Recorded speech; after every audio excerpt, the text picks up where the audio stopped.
네, 이번에는 암호화폐 주요 이슈들에 대해서 좀 더 디테일하게 분석해보는 시간 가져보도록 하겠습니다. 아시아경제TV 한치호 논설위원 나와 계십니다. 네, 위원님 안녕하세요. 네, 안녕하십니까. 네, 주말 잘 보내셨나요? 네, 잘 보냈습니다. 주말 사이에도 여러 가지 뉴스가 들어와 있는데 오늘 그래서 그런지 좀 외신을 먼저 봐주셨어요. 워렌 버핏이 암호화폐는 사기다라고 얘기를 했다고 하는데 사실 뭐 월가의 이런 유명 인사들이 암호화폐 시장 초기에는 뭐 사기다라고 하다가도 마지막에는 최근에는 좀 돌아서는 경우가 많았는데 이분은 좀 꾸준히 비관적이에요. 네, 워런 버핏은 이런 이야기를 했다고 합니다. 비트코인을 사는 것은 투자가 아니라 투기도 아니고 사기라고 표현을 했어요. 네. 그 사기라는 표현을 했는데 거기에 이제 첨언해서 실제로 아무것도 생산하지 못하고 다른 사람이 더 많이 지불해 주길 기대하는 상황이다라고 이제 그런 이유를 했는데 워런 버핏은 금년 1월에도 암호화폐가 나쁜 결말에 이를 것이라는 걸 자기는 확신한다라고 이제 이야기를 아마 극단적으로 좀 이야기를 했습니다. 근데 거기에 대해서 이제 많은 인터넷 네티즌들이 워런 버핏은 자기가 모르는 것에는 투자하지 않는 사람이다. 모르기 때문에 이런 말을 한다. 뭐 이런 비판들을 많이 하고 계신데요. 사실 지금 우리 소로스 같은 경우도 지금 투자를 하고 이제 시작을 해야 되고 그쪽 펀드에서 이제 시작을 했다고 하고 뭐 여러 가지 그런 뉴스를 우리가 그동안 접했지 않습니까? 근데도 불구하고 워런 버핏은 비트코인 같은 경우는 사기다라고 이제 표현을 쓰는 이유는 있는데 여기서 우리가 중요한 게 이제 사실 이런 이야기를 그냥 무시할 수도 있겠지만 무시한다기보다 우리가 좀 한 가지 좀 꼭 짚어야 될 게 사실 조지 소로스도 본인이 암호화폐 투자를 하는 게 아니라 암호화폐를 만드는 거래하는 거래소나 그런 블록체인 회사에 투자를 하는 거죠. 그러니까 본인이 직접 투자하지는 않는다는 거죠. 그렇죠. 이 점을 우리가 좀 명심해 둬야 될 점이 있고요. 워런 버핏의 얘기가 뭐 극단적인 얘기긴 하지만 우리가 좀 신경 써서 좀 들어야 될 얘기 중에 하나가 뭐냐면 워런 버핏 같은 경우는 이제 사기라는 표현을 썼어요. 그러니까 뭔가 이게 생산을 해낼 수 있다. 가치가 있다라고 판단되면 또 얘기가 좀 달라지겠죠. 그렇기 때문에 우리가 이 블록체인 이 암호화폐도 뭔가 지금 가치가 있는 것으로 약간 좀 생태계가 좀 변화가 된다든가 발전이 이루어지면 아마 이런 얘기는 하지 않을 것 같아요. 그래서 오히려 더 이런 좀 극단적인 얘기를 해주고 하고 있지만 이런 이야기를 듣는 입장들에서는 좀 더 이 암호화폐가 가치가 있는 쪽으로 좀 발전되도록 계속 개발하고 만들어내는 점이 더 앞으로 발전을 해서 좋지 않을까 생각해서 그냥 쓴 약으로 좀 받아들이셨으면 좋을 것 같은 뉴스입니다. 네, 암호화폐 특히 여러 코인들에 대해서는 이 효용성이라는 가치에 대해서도 투자자 여러분들이 한 번 더 좀 신중하게 고민을 해보셨으면 좋겠습니다. 자, 외신 본 김에 저희가 각국의 암호화폐 시장에 대한 기사가 또 많이 올라와 있다고 하는데 한번 같이 살펴주시죠. 네, 지금 오늘 뉴스를 쭉 살펴보니까 이제 다른 나라 뉴스들이 많이 올라와 있습니다. 이제 프랑스가 암호화폐 세율을 대폭 낮춘다고 그래요. 그동안에는 양도세율을 적용해서 45%를 부과했다고 합니다. 그러니까 이익이 만약에 100원이 나면 45원을 다 양도세 세금으로 냈던 건데 이번에는 이제 세법을 좀 바꿔서 다시 적용해서 자본이득에 대한 소득으로 본답니다. 양도가 아니라 이제 소득세로 봐서 19%를 적용한다는 거죠.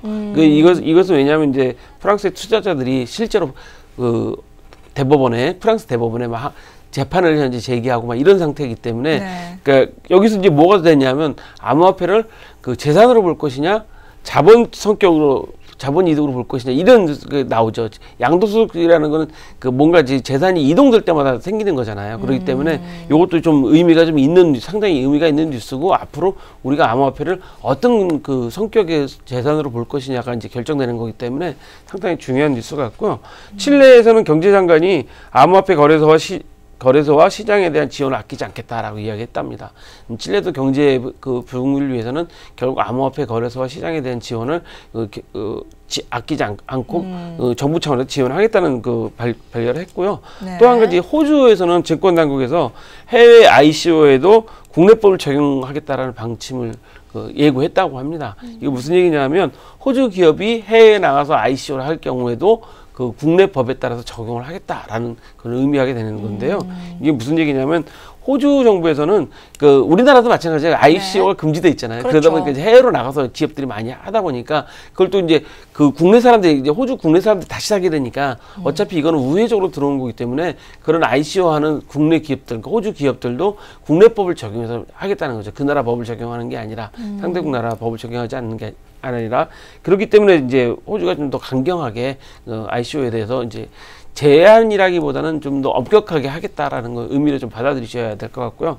또 하나는 이제 몰타, 이제 지중해 아주 유명한 휴양지 유명한 나라 몰타인데 그렇죠. 암호화폐 규제를 법제화를 이제 시킨다고 합니다. 그래서 이미 통과가 돼서 의회에서만 통과가 되면 되는데 사실 이 나라는 암호화폐에 대해서 상당히 긍정적인 나라예요. 왜냐하면 휴양 국가이기 때문에 뭔가 그 경제 동력을 갖기 위해서는 그렇죠. 사실 우리 사이버 온라인상이 좋은데 친화적 이 나라 같은 경우는 지금 현재 그 중국의 바이낸스 본사를 유치했어요. 워낙 암호화폐 거래소나 암호화폐에 대한 긍정적인 나라이기 때문에 바이낸스 그 본사를 유치할 정도로 현재 긍정적으로 하고 있습니다. 그래서 지금 오늘 말씀드린 네 나라의 지금 사례를 가만히 이제 들여다보면 각국이 암호화폐 주권주의도 지금 주장을 한편으로 하고 있고 한편으로는 암호화폐를 통해서 각국의 경제 성장 동력을 만들어야겠다는 의지도 보이고 있는 거거든요. 결국 그렇기 때문에 앞으로 7월 달에 앞으로 있을 그 G20 경제장관 회의나 우리나라도 6월 13일 이후에 이제 발표될 그 암호화폐 대책이 어떻게 될지가 상당히 규칙가 주목되는데 자꾸 이런 뉴스들을 보면 우리나라도 이제 어떤 방향으로 갈 건지가 이제 대충 이제 짐작이 되는 상황인데 아마 암호화폐 주권주의는 어느 나라든지 다 가지게 될 것으로 좀 예상되고 있습니다. 네, 뭐 그런 거 하면 사실 일본 같은 경우에는 또 최근에 이런 거래소에 대한 이런 강화됐기 때문에 뭐 문을 닫는 거래소가 많다라는 이런 뉴스도 오늘 아침에 나왔었어요. 그렇죠. 예. 왜 그러냐면 이제 거래소가 이제 투명하거나 보안이 제대로 안 돼 있거나 하면 유지할 수가 없고 또 투자자들이 그런 거래소를 찾질 않는 거죠. 그렇죠. 예, 그런 거래소를 찾지 않으면 자연스럽게 문을 닫아야 되는 그런 상황이 되는 거기 때문에 아마 거래소도 정부에서는 우리나라 정부 같은 경우는 그 뭔가의 그 투자자들의 안심을 시켜주기 위해서는 아마 높은 그 여러 가지 그 보안성이나 신뢰성을 아마 요구를 할 겁니다. 그러니까 쉽게 말씀드리면은 뭐 우리 보통 상조 회사들이 많이 난립하게 되니까 정부에서 좀 이렇게 규제를 하고 무슨 공제조합을 만든다든가 해서 투자자 보호를 하고 있잖아요. 그런 방법으로라도 아마 그 높은 좀 그 규제의 벽을 좀 규제라기보다는 높은 신뢰의 벽을 좀 높여서 투자자들이 안심하고 투자하실 수 있도록 아마 유도를 하는 게 정부 방침인 것 같아요. 네, 아무쪼록 각국의 상황에 맞는 이런 규제안들이 하루빨리 좀 마련이 됐으면 좋겠습니다. 자, 이번에는 우리나라 얘기를 좀 해볼까 합니다. 우리나라는 이 공직자 그리고 또 금융기관 이 직원들의 직접적인 암호화폐 투자가 좀 금지가 돼 있는데요. 이번에는 우정사업본부에서도 이 자금운용팀 직원들 거래를 금지한다라는 소식이 들어와 있습니다. 네, 지금 우정사업본부가 금융사고 예방 강화 종합대책을 내놨는데 아시다시피 우정사업본부에서도 이제 예금과 보험을 다루고 있잖아요. 그렇죠. 좀 있으면 펀드도 판매할 예정이라고 그럽니다. 그러다 보니까 그 자금 운용과 관련된 직원들에 대해서는 암호화폐 거래를 금지시키고 심지어 이 금융사고 예방 대책 중에 하나가 직접 점검을 나가는데 점검을 나가서 직원들 스마트폰도 검사를 한대요. 그래서 그 실제로 거래했는지 안 했는지 확인을 하겠다는 겁니다. 근데 이거는 상당히 저는 제 개인적인 생각으로 잘하고 있는 것처럼 보입니다. 왜냐하면 직원들이 자칫하면 금융사고에 휘말릴 가능성이 상당히 높거든요. 사실 이번 삼성증권 사태를 봐도 사실 당연히 팔지 말았어야 될 일인데 큰 사고가 일어나게 돼버렸잖아요. 그래서 그런 부분에 있어서라도 이런 그 철저한 그 확인과 사전에 조치가 좀 필요한 것 같은데 참고로 말씀드리면 우체국에서는 예금이 69조, 보험이 54조에서 총 그 123조의 자산을 운영을 하고 있어요. 그래서 이런 정도의 자산이면 이거 국민 재산을 엄청나게 보호하고 있는 거기 때문에 이 정도의 그 도덕성이나 그 보안성 지키는 거는 뭐 당연한 일이라고 생각합니다. 알겠습니다. 자, 지난주 금요일 27일이었죠.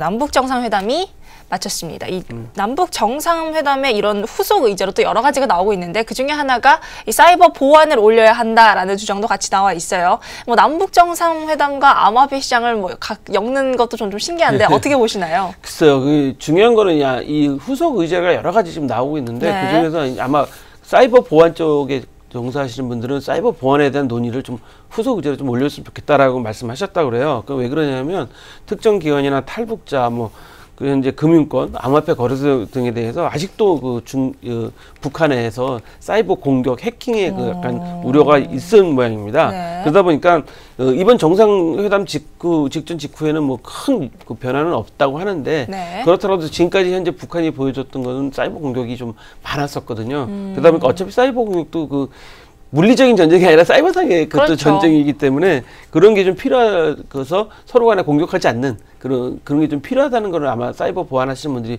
주장하는 것 같습니다. 일본도 지금 마운트 콕스 그 부도난 지가 9년 됐는데 거기도 지금 그 사건이 해킹이냐 아니면 데이터 조작에 대해서 된 거냐 갖고 이제 재판 중이라고 그래요. 그래서 그렇기 때문에 이것도 좀 우리가 좀 신경 써서 봐야 될 것 같고 IBM에서 최근에 든 보고서에 보면 사람에 의한 그 사람 실수에 의한 정보 유출이 한 70% 된다.